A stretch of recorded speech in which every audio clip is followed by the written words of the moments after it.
panel is the Honorable Chuck Charles, Mayor of Ashland, Kentucky. Thank you very much. Thank you very much, and I appreciate the opportunity to testify this afternoon. The idling of AK Steel plant, the Ashland Works in Ashland, Kentucky, has truly been devastating for our community. And the picture I want to paint is basically what it's doing at the local city level. The layoffs also extend and start to trickle down to many different businesses. For example, although the AK Steel laid off about 600 workers, there's a whole lot more that I'd like to elaborate on.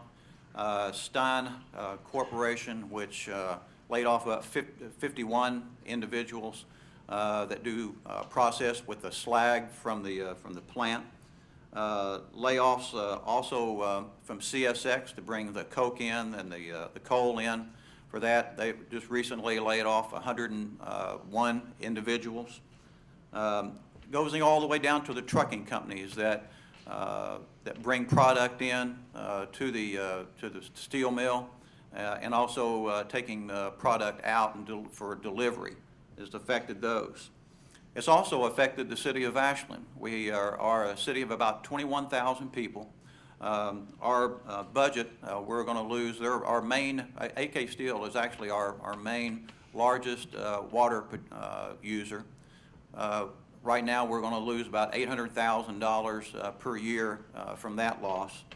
Also, within the payroll taxes that we are currently losing, it's about $180,000 per year. And when the small communities ours, that hits us pretty hard. Last couple of weeks, I did learn of a small independent school system that's really taking a hard hit. They're saturated with a lot of the employees that live in that community. Like I said, it is a small independent school system. They're hit with about $750,000 that they're going to be losing, probably $30,000 to $40,000 a month. I had rumor heard that they may try to merge with one of the other local county schools. Mansback Metal just learned that they used a lot of the scrap. They were probably 100 and some employees, now down to 5. A lot of the hospitals will be losing business and probably go to charity care. We have 2 large hospitals in our area, King's Daughters Medical Center and Our Lady of Bellefonte Hospital. Both will suffer some losses from that lack of insurance. Not sure exactly, but they are preparing for a big loss with those families. You know, when we're talking about 600 jobs, we're talking about 600 families when it comes to a community. I did hear our restaurants, which we're becoming a kind of a shopping hub for our local area with restaurants and shopping malls. The restaurants are starting to feel the pinch because the families of AK Steel employees are kind of hunkering down, not making their usual purchases. I was at the dry cleaners just last week, and they are taking a hit because the families are not utilizing those services or those local businesses. So when that really starts to truly hit home, and when it hits home, it's really our city.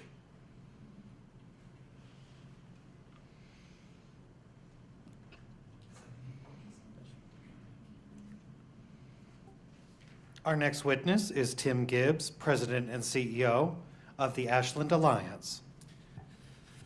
Thank you for the opportunity to come before you today. We know you've been here since 9:30 in the morning. We know that as the last panel, there's probably very few things that you haven't heard at least once or twice talking about the impact of the decisions that's going to be made on the steel industry and what the impact is to workers and to communities as well. We are a regional Chamber of Commerce and Economic Development organization for Northeast Kentucky. But as the mayor stated, this is an issue that affects not just Northeast Kentucky, but also West Virginia and Ohio and even the country. We've been here 3 times working with our elected officials, working with commerce, working on everything we can to understand where we are and where we can go and how we can affect a process that's very, very difficult to understand, difficult to find access points to make a difference, and difficult to take back to our residents as well and say, we are using your voice and we're making a difference and we're trying to do what we can to set the stage for the best possible outcome we can have for our local community. Our community's been doing this for a long, long time, and you've heard the analogies from everyone that's been here. It starts in 1812. I was going to use the World War II reference as well, because it's true. It's true. Our facility was there and helped win the World War, but it also provided the cannonballs for the War of 1812. These facilities have been the fabric of our region and of our community for a long, long time. Now, in economic development, there's clusters. You know, you want to know where you have a competitive advantage. You want to know where you can build upon a new economy for the next 100 years. Well, this is an economy and a cluster we've had for the last 100 years, but we still have a competitive advantage. We still have railroads, we still have rails, we still have access to the raw materials, we still have ways of building things together, to doing a value added, and we still have factories that use the product and do value added to ship around the world. We don't know the final answer of what will happen in the next 90 to 120 days. We know the preliminary determinations have seemed to give us some relief. We don't know if it's enough. We know that we've engaged our public officials. We know that with the Kentucky delegations, both of our senators and our congressmen and everyone's been pulling in one direction in a way that we really haven't seen for a very, very, very long time. We also know that there is economic impacts to the area, but there's dark clouds. When you have economic development and when people are dealing with what's next, and am I going to expand? Am I going to hire? Am I going to lay off? The perception of where we are and where we're going is many times just as important as where you are as of today. I've had the opportunity to stand in front of the displaced steelworkers at the steel hall. Now, I walked in dressed like I am today, and it was obvious I was not a member of the local union, and it was obvious I was probably someone from the outside walking in maybe for the first time, not quite for the first time. But it was important because I got to stand in front of the steelworkers and have them explained to them what their options are for retraining, what their options are for unemployment, what their options are. You know, the number one thing that I felt was anger. For the first time, they were asked to do something different than go to work, make a product, do an honest day's work, make a living wage for their family, and provide a future for their family. And they're being told that their future is uncertain, that they may have options, and we have a trade act as well that's been approved for our workers, and it's been able possibly to hold the workforce together until we see how this turns out, to see if there's an opportunity to open this facility back up. But in reality, they want to go back to work.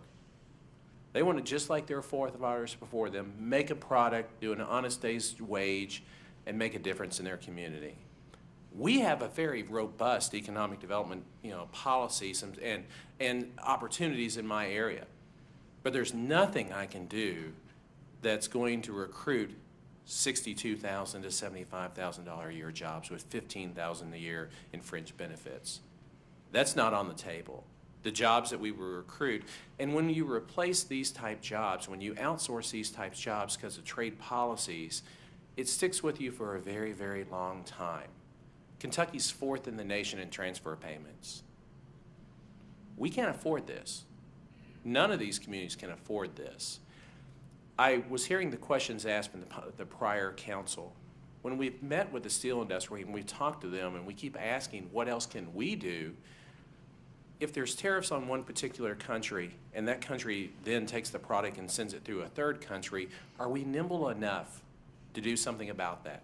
Or do we start the process again that can be at least a year, maybe two, to go through the process again?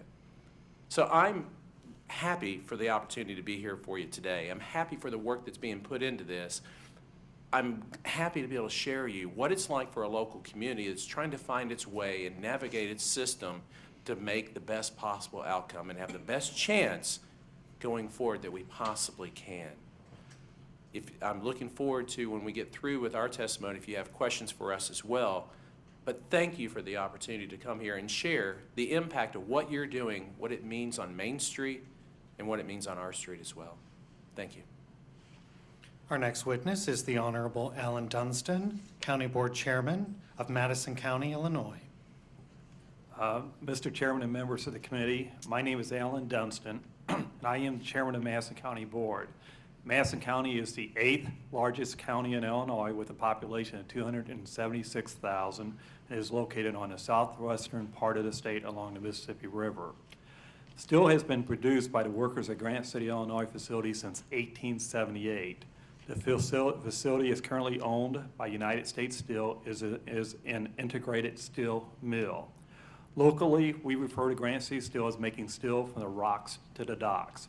Iron ore pellets are shipped from Minnesota to the mill. Finished steel products are then shipped throughout the United States. U.S. Steel employs 2,200 men and women at the Granite City Steel. There are more than 5,000 people whose employment is contingent on the operation of the mill, including suppliers, finishers, and others in the supply and service chain. Historically, Granite City Steel has depended upon a diverse customer base and a diverse product mix.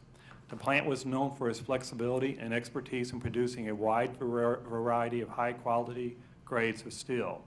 Granite City Steel is an efficient operation with high labor productivity, is known for its quality steel and on-time delivery to customers. This production strategy, combined with the mill's high productivity, enabled the mill to withstand multiple economic downturns, surviving for many decades as an independent steel company. U.S. Steel recognized the value of Granite City Steel in the last 5 years and has invested heavily in modernizing the mill, spending more than $271 million. In 2008, U.S. Steel and SunCoke Industries jointly invested more than $600 million in a new steam-powered coal generation plant adjacent to the mill. In December of 2015, U.S. Steel began laying off employees at the Granite City Steel. In the following 4 months, more than 2,000 employees were laid off and additional layoffs are expected. Approximately 40% of the employees live in the Granite City area. Of the 60% of the other mill's employees, the majority live in Madison County. The layoffs of the Granite City Steel employees translates to more than $100 million in annual lost wages and more than $20 million in lost state and federal income tax. When factoring in layoffs in accessory industries, those figures are compounded substantially. Importantly, those numbers do not take into account the resulting hardships incurred not just by the mill's workers, but by their family members. When you take into account the employee layoffs made by the suppliers and service businesses and the impact on families of those workers, you have a dramatic negative economic impact on families, school districts, and local businesses, as well as municipal, county, and state governments. Taxing districts are greatly impacted by the plummeting tax revenue needed to support vital services. Granite City Steel alone annually pays approximately $2.9 million in property taxes to the local school district. The unemployment rate in Granite City alone has jumped from 7.1% to 9.6%. I am sure the members of the committee are aware that the layoffs and the substantial dramatic negative impact on thousands of men and women and children resulted from a decision made by U.S. Steel to reorganize its United States operations. This action was unfortunate but necessary response to the collapse of the pipe and tube market, a collapse which is the direct result of the U.S. marketplace being swamped by flat roll steel, both hot roll and cold roll, unfairly and illegally dumped on the United States market by companies in China, South Korea, and others, companies which in many cases are subsidized by the respective governments. No time frame for restarting the Granite City facility has been announced. Market conditions will determine when the facility reopens. Mr. Chairman, members of the committee, the proud, hard-working men and women employed at Granite City Steel are not looking for a handout. They simply want their government to provide them with the U.S. steel industry with a level playing field. They will take it from there. On behalf of everyone in Madison County and Southwestern Illinois impacted by the idling of the Granite City Steel, I thank you for this opportunity. If there are any questions, I would be happy to answer them also at this time when we're done. Thank you. Our final witness on this panel is the Honorable Mark Phillips, Commissioner of Iron Range Resources and Rehabilitation Board of Minnesota.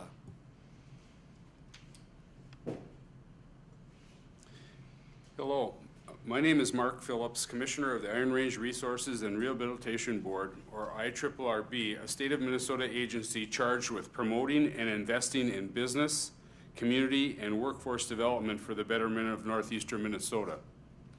For 130 years, Minnesota has been providing much of the iron ore that has gone into the steel that has built this nation and sustained it through 2 world wars. During that time, the iron ranges of northeastern Minnesota have weathered the many boom and bust cycles experienced in the iron ore and steel industries. We have survived the Great Depression and the recessions of the past century, each time rebounding when the economy recovered and our mines resumed shipping raw materials to our nation's steel mills. So it's not like the current crisis in Minnesota's mining industry is our first economic rodeo. But this time, it's not a slump in our national economy that's wreaking havoc with our iron ore industry. The U.S. economy is one of the healthiest in the world right now. Now the products made from steel, such as automobiles, are selling at record levels. Rather, our problems in steel and iron ore are due to the surge of unfairly traded steel from China, South Korea, and elsewhere that is displacing steel that otherwise would be produced by U.S. steelmakers who use our iron ore. As the fortunes of our nation's steelmakers have declined, so too have those of our Minnesota mining industry. As the imports surged, our Minnesota mines started dropping like flies. Since the first quarter of 2015, 7 of our 11 Minnesota iron ore facilities have been idled from one end of the Mesabi Range to the other. And of course, when the plants shut down, the miners go home. The latest figures show that nearly half of the roughly 4,500 Minnesota iron miners have been terminated or laid off. Nearly 7,000 mining-related layoffs, including suppliers and vendors who serve the mines. Because each mining job supports a minimum of 1.8 jobs in the companies that provide goods or services to the mines, not to mention the cascading impact felt by the rest of the regional economy. The bottom line is 30% of our northeastern Minnesota economy is directly or indirectly tied to mining. And when the plants are idled, taconite tonnage goes down, the resulting in a corresponding decrease in taxes and mineral royalties paid by the iron mining industry. In 2014, Minnesota mines produced 39.8 million tons of iron ore. Production fell to 32.7 million tons in 15. And depending on what happens in the last 3 quarters of the year, we could see Minnesota production slip below under 30 million tons in 2016. Taconite production taxes are assessed in lieu of real estate taxes in the area mines. Roughly $2.63 is paid on each ton of product produced annually, and taxable tonnage is calculated as the average of tons produced in a given year and the prior 2 years. The formula is structured this way to soften the impact of fluctuation in the mining industries on the revenues to the Iron Range cities, towns, counties, school districts, and the IRRB. Revenues we all depend on to support our local governments, our schools, and promote economic development. Occupation taxes, the equivalent of a corporate income tax on mining companies in Minnesota, also have decreased significantly, resulting in less tax revenue to both the State General Fund and the University of Minnesota. Royalties collected on state or county mineral deposits, which support our local schools, local governments, and the University of Minnesota, have also declined as production declines. There's another dimension to the present crisis that bears mention. When the steel and mining industries faltered in the early 1980s, mining employment ultimately decreased by over 60%, or about 10,000 miners, to the 4,500 or so Minnesota miners employed immediately prior to this crisis in 2014. As our mining industry shrank, so did our Iron Range communities. Regional population fell by over 10% over the next decade. The Iron Range cannot stand another such decline now. If our younger people and their families are forced to leave the area, we fear an entire generation of our children will be lost for good, resulting in a larger and lasting decline of our entire region. So what's the good news? The call to arms against unfairly traded steel imports is beginning to bear fruit. Let me take this opportunity to recognize the great work done by Minnesota Governor Dayton and our congressional delegation, especially Representative Nolan and Senators Klobuchar and Franken, to bring the issue of unfairly traded steel imports to the attention of President Obama. On December 22, 2015, White House Chief of Staff Dennis McDonough came to Virginia, Minnesota to listen to testimony from the industry and labor, Iron Range legislators, local community officials, and mining suppliers and vendors. Mr. McDonough took the information and input back to the President, and we believe it was a major factor in obtaining the administration's support of the trade enforcement actions taken to date, which are just beginning to show positive results in the marketplace. Recently, Cliffs Natural Resources has announced that it intends to resume production at its North Shore mine in mid-May of 2016, which will result in the callback of 540 workers. Going forward, we need to keep our eye on the ball and our foot on the gas pedal regarding the enforcement of our trade laws. The enactment of tariffs and the calculation of the full extent of dumping and subsidization that's occurring in all the countries under investigation. If we stay the course over time, we can repair some of the damage that has been done by this surge of unfairly traded steel imports to our steel industry, to Minnesota's mining industry, and to the very soul of the nation, industrial heartland. Thank you very much, and I accept any questions.